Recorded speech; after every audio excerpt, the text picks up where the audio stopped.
Põllumajandus on eluviis, üha enam, aga ka äri.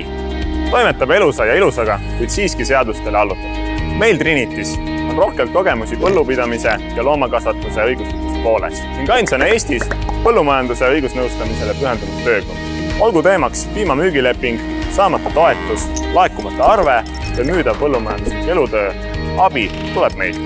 Juhime keerukaid ettevõtete müügitehinguid müügiotsuse tegemisest kuni raha laekumiseni. Just meie nõustasime Selja, Õnne Piimakarjatalu ja Torma põllumajandusosaühingu müügitehinguid. Ka põllumajandusest tuleb täita kõik äriseadustiku formaalsused. Tänapäeva äri sisaldab rohkesti lepinguid. Mõelge, kui suur on teie piimalepingust tulenev aastane käive. Lepingu läbirääkimine ja ülevaatamine maksab kindlasti vähem kui hilisemad vaidlused. Aga mis see maksab? Et töö oleks tulemusega kooskõlas ja eelarve planeeritud, lepime tasu reeglina enne alustamist kindla summaga kokku. Tahame võtta Eesti põllumeeste õiguslikud mured enda kanda, et saaksite keskenduda sellele, mis on oluline, et leht annaks rohkem ja kvaliteetsemat piima ja põllult jõuaks salve rohkem vilja.